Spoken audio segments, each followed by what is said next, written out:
Buongiorno a tutti, da Renzo Micheletto, ben ritrovati con questo nuovo appuntamento, il primo del 2020 di Radio Veneto Agricoltura, dedicato al settore vitivinicolo e in particolare alla giornata di Lonigo in provincia di Vicenza, dove sono stati presentati tutti i dati consuntivi del comparto vitivinicolo Veneto 2019, vale a dire produzione di uva, produzione di vino, export e quant'altro.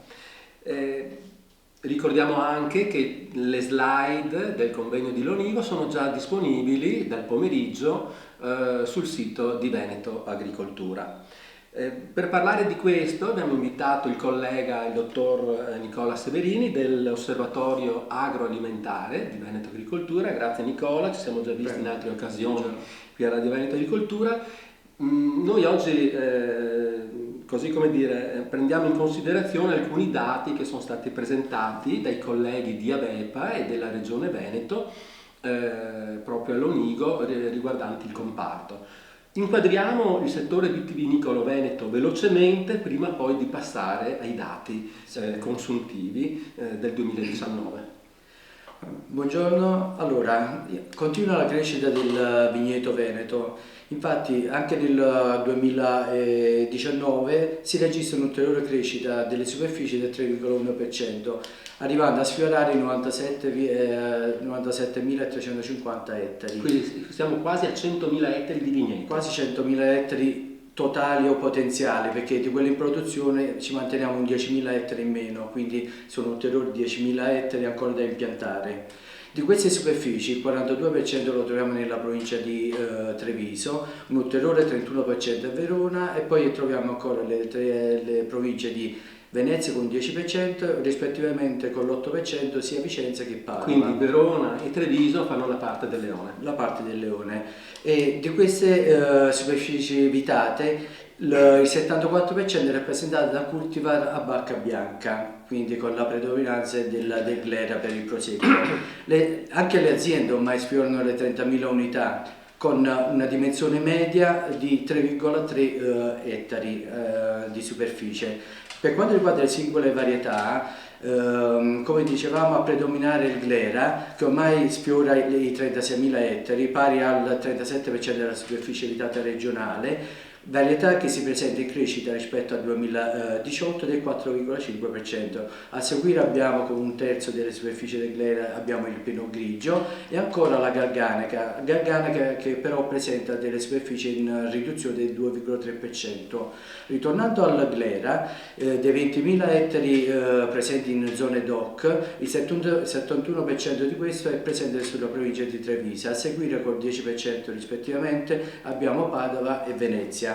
Il contesto anche del vino biologico è in crescita, si mantiene al di sotto del 5% della superficie totale vitata e con 952 aziende e una superficie vitata di 4.635 ettari, dei quali il 37% è presente a Verona e un altro 26% a Treviso. Benissimo, Nicola, questi numeri stanno a significare che il Veneto è una locomotiva, un carro armato del vitivinicolo nazionale, ma non solo nazionale. Sì.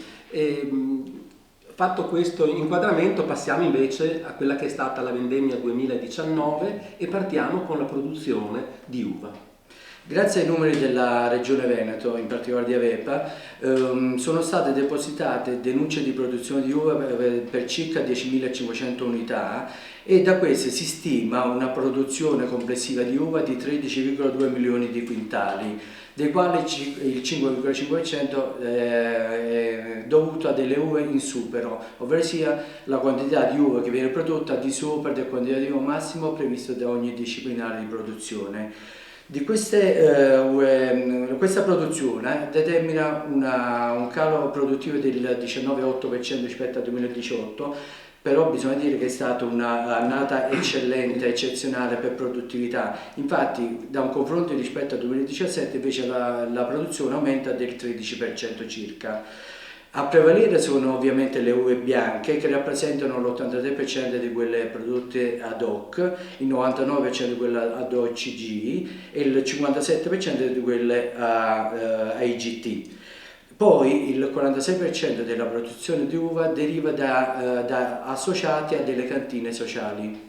E senti, quindi questo è per quanto riguarda l'uva, che sintetizzando possiamo dire che quindi la produzione è stata inferiore rispetto al 2018, ma il 2018 era stata un'annata eccezionale, comunque superiore all'annata 2017, che era stata un'annata media. Per quanto riguarda il vino invece? Allora, il vino, parliamo di vino feccioso, quindi dati al novembre 2019, la produzione stimata è di 10,9 milioni di ettolitri.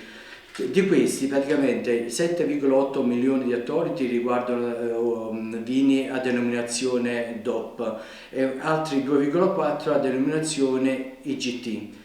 E per quanto riguarda i vini DOC, l'88% di questi è rappresentato da vino di tipologia bianco, percentuale che scende al 61% quando parliamo di vini IGT.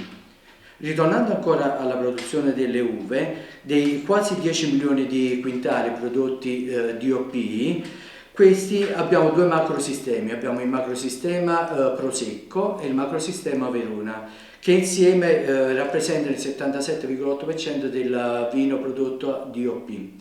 Per quanto riguarda il sistema Prosecco, il Prosecco da solo rappresenta il 77% della produzione a Prosecco, un altro 20% deriva dalla produzione di Conegliano Valdobbiadene, la restante quota del 3% dall'asolo di OCG.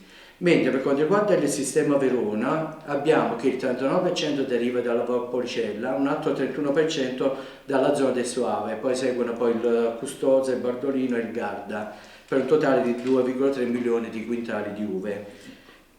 Nicola, allora ricordiamo comunque che tutti questi dati, come ho già detto in apertura, sono disponibili sul sito di Veneto, sul sito internet di Veneto Agricoltura.